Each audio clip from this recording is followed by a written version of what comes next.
The Round of Punishment merupakan sebuah film laga dari Korea Selatan yang resmi ditayangkan pada bulan April kemarin tahun 2024. Menariknya, film ini menceritakan tentang seorang detektif beserta rekan timnya dalam memberantas kasus pengedar narkoba yang melibatkan penggunaan aplikasi pengiriman. Namun kasusnya bercabang ketika dia mengetahui bahwa pengembang aplikasi yang dicari mereka telah dibunuh di Filipina oleh sekelompok geng mafia perjudian online. Dan di Filipina, Baek Seung-gi yang diperankan oleh Kim Mo-yul yang merupakan mantan pasukan khusus, dan ternyata dia memimpin organisasi perjudian terbesar di Filipina dan mendominasikan pasar perjudian bagi warga negara Korea Selatan. Dia menguasai pasar ilegal tersebut karena penyerangan, penculikan, dan pembunuhan yang dilakukannya. Sementara di Korea Selatan, Jang Dong-chol yang diperankan oleh Lee Dong-hui yang merupakan seorang ahli IT CEO jenius dalam bidang teknologi yang berupaya untuk mendirikan dan mengembang luaskan situs perjudian ilegal online yang lebih besar lagi bagi warga negara Korea Selatan. Dalam hal ini mereka pun bekerja sama dalam menjalankan misi organisasi perjudian ilegal tersebut. Maka detektif Suk-do beserta rekan timnya mengawal perkara tersebut. Mereka menghadapi dua spesialis di bidang mereka masing-masing. Satu mantan pasukan khusus beserta gengnya, satunya lagi ahli IT CEO jenius dalam bidang teknologi. Maka bagaimana kisahnya? Mari kita bahas sinopsis dari filmnya.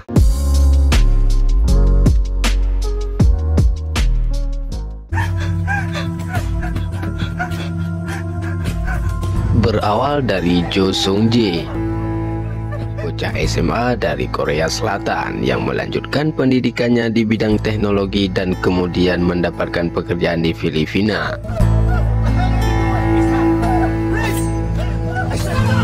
Mirisnya, dia dihabisi oleh sekelompok geng pada saat itu.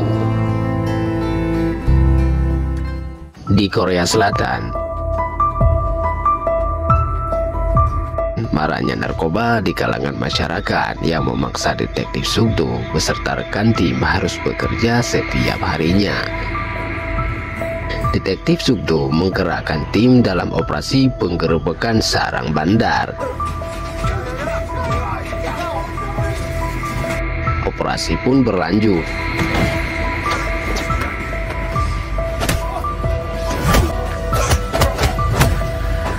Maka diamankanlah mereka semua beserta bahan material berupa handphone sebagai alat jual beli mereka secara online melalui sebuah aplikasi. Kemudian detektif Suk-do beserta rekan tim kerjanya menelusuri pengembang aplikasi tersebut, dan tak lama kemudian mereka menemukan berita bahwa pengembang aplikasi tersebut telah dibunuh di pusat kota Filipina.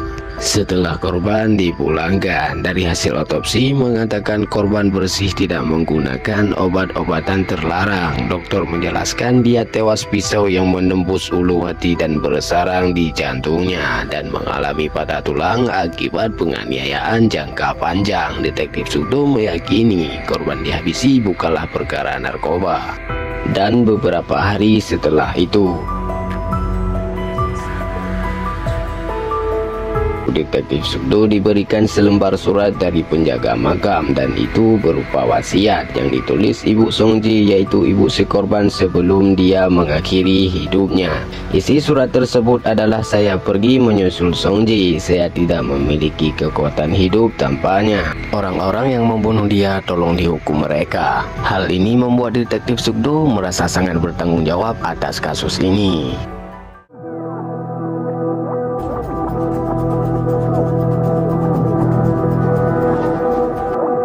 Proses teror dan penyerangan yang dilakukan Baek Seung-gi dan kelompok gengnya terhadap cabang situs perjudian online terbaru.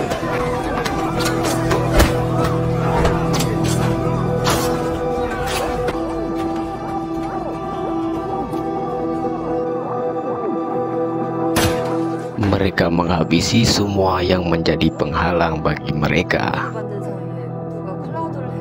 Di sebelumnya, mereka telah mendapatkan berita dari tim investigasi yang bahwa distributor aplikasi narkoba kini telah ditangkap. Dan dari tim detektif Sugdo telah menggabungkan 2 anak cyber yang ahli di bidang digital untuk melacak organisasi situs-situs kasino judi online tersebut. Dan tambahan 1 orang lagi, yaitu bos dari suatu arena hiburan yang dulunya pemimpin geng kriminal, Jang Yiso. Dialah satu-satunya alasan dari tim detektif Sugdo dan cybernya menggabungkan dia untuk menggali lebih dalam informasi dari situs-situs kasino tersebut, dan kemudian kerjasamanya pun berlangsung.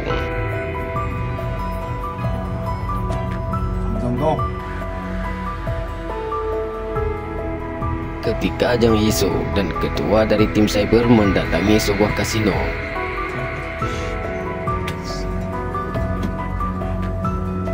mereka memainkan perannya masing-masing. Kemudian penggerbekan dilakukan.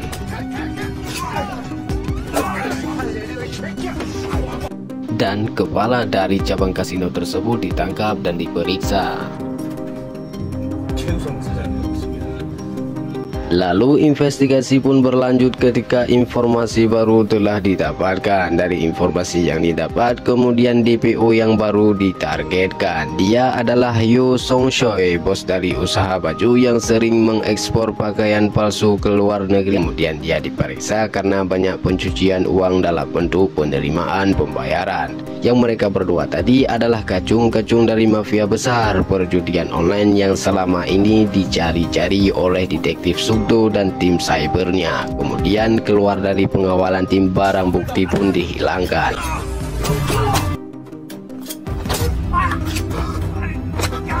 Dengan bertambahnya korban jiwa, terpaksa tim penyidik harus mengautopsi satu persatu dari korban.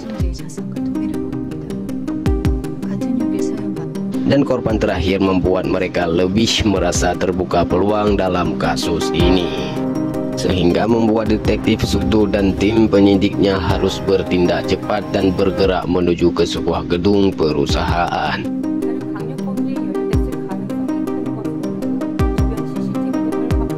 Di sela-sela itu, Bai Xianggi merasa dikhianati setelah melihat berita pembunuhan telah sampai di media, yang padahal sebelumnya antara Bai Xianggi dan Jan Dongshol telah membuat perjanjian untuk menyembunyikan korban itu. Namun CEO Jan Dongshol punya rencana lain di belakangnya karena merasa dirugikan atas kehilangan bawahannya. Bai Xianggi dia merasa dikhianati dalam hal ini, maka mulai terbentuklah perselisihan di antara mereka berdua. Setelah melihat berita pembunuhan telah sampai di media, Bai Xianggi memutuskan untuk pergi menemui CEO Jan Dongshol di perusahaannya. Di luar dugaan, Bai Xianggi bertemu dengan detektif Sugdo di sana. Tatapan mereka penuh dengan kecurigaan. Lalu detektif Sugdo dan rekannya memutuskan untuk memeriksa identitas mereka. Namun hal tak terduga pun terjadi. Bos mafia ini menyerang anggota penyidik dan detektif Sugdo diserang oleh bawahannya. Maka adu mekanik pun berlangsung.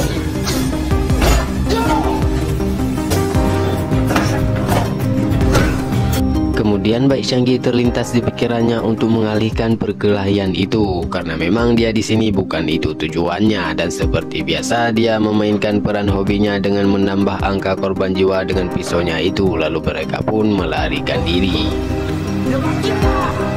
Berhubungan dengan perkelahian antara detektif Sugdo dan Bai Xianggi di gedung perusahaan Ketua Jang, para tim penyidik dan 2 anggota cyber telah menemukan informasi tentang identitas dan profesi dan juga kedekatan mereka dengan Ketua Jang. Namun para tim penyidik belum menemukan bukti yang kuat. Tak lama kemudian Pak Sugdo menerima panggilan dari Pak Ketua. Sepertinya ada sesuatu yang ingin dibicarakannya. Pak Ketua mengatakan supaya kasus ini ditutup saja karena Pak Sugdo dan tim sampai sekarang belum membuat laporan atas perkembangan kasus. Artinya Pak Ketua menilai kasusnya terlalu besar dan meragukan kemampuan dari tim, karena yang dia tahu hanya korban yang bertambah. Pak Ketua tidak mengetahui serumit apa kasus ini. mendengar ucapan Pak Ketua, Detektif Sugdo rasa-rasanya ingin membubarkan saja kasus ini. Tapi pada saat itu selembar surat wasiatlah yang menguatkan semangatnya kembali. Kemudian perselisihan semakin melebar antara Ketua Jang, CEO Genius dan Bai Xianggi mafia kasino. Ketua Jang diam-diam membuat rencana untuk menghabisi Bai Xianggi. Dua versi penyerangan dilakukan, satu lewat media yaitu dengan menyebarkan berita pembunuhan atas kehilangan bawahannya, satu lagi lewat aksi yang mana Ketua Jang mengirimkan orang-orangnya untuk menghabisi Bai Xianggi.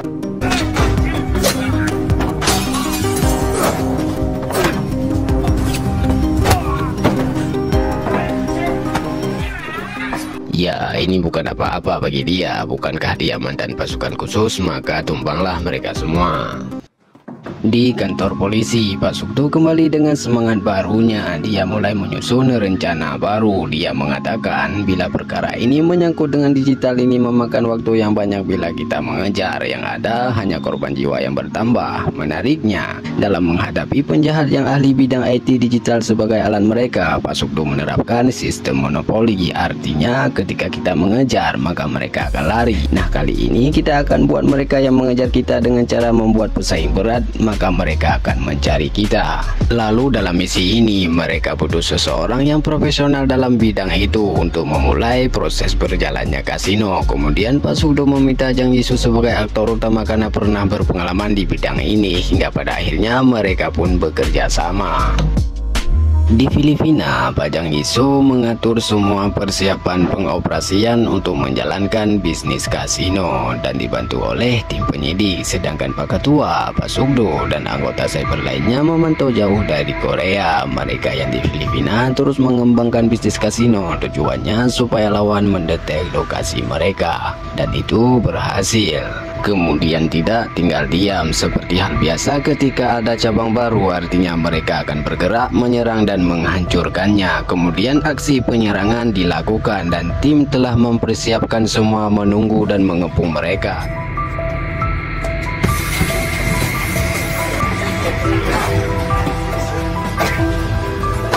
Para aksi pun diamankan. Para tim terus menggali informasi, kemudian lokasi empirik kasino pusat terdetek. Pengepungan berlanjut. Sebagian dari tim mengamankan lokasi, dan yang sebagiannya mengamankan server. Dan dilacaklah alamat server, kemudian muncullah nama perusahaan Ketua Jang. Tim cyber melanjutkan menggali informasi tentang Ketua Jang. Bukti-bukti telah didapatkan, namun manajernya telah berubah. Perkiraan Bai Xianggi telah mengamankan servernya. Memang betul, setelah Ketua Jang berusaha menghabisi Bai Xianggi kemudian gagal, Bai Xianggi telah mengatur semuanya merencanakan untuk menghabisi Ketua Jang. Dan rencananya berhasil, Ketua Jang pun dibunuh. Kemudian server Ketua Jang berhasil diubahnya. Dari tim cyber menginformasikan bukti-bukti Ketua Jang dalam bisnis kasino. Lalu dari tim anggota lainnya yang dipimpin Pak Sugdo menggerakkan operasi penggerebekan ke rumah Ketua Jang.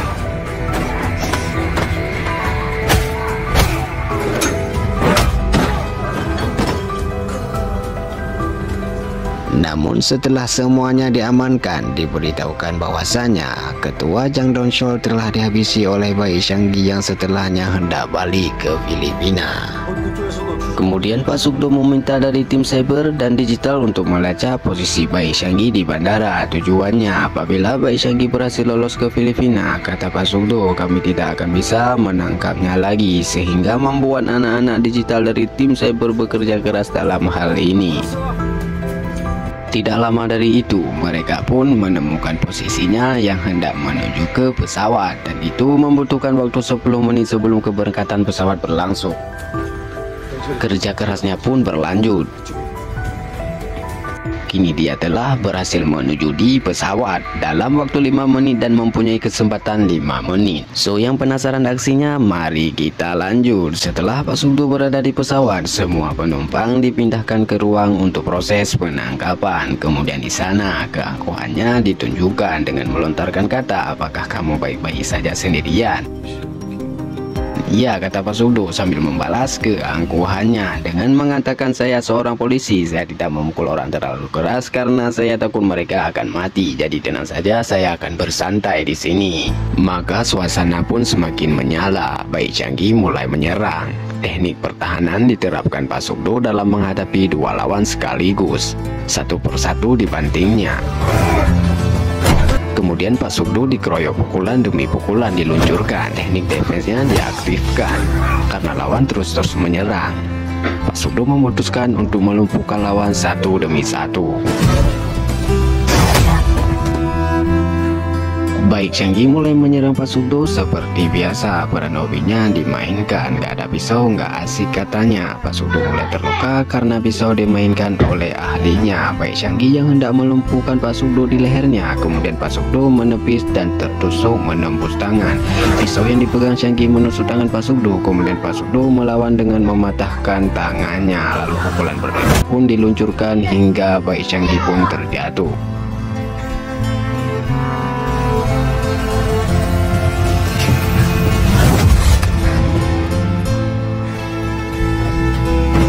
Tak lama kemudian para tim pun bergerak untuk mengamankan dan pada akhirnya misi pun tuntas. Pak Sugdo dan tim telah berhasil mengungkapkan kejahatan dari bos-bos mafia judi. Kejahatan terungkap dan alur cerita film pun selesai.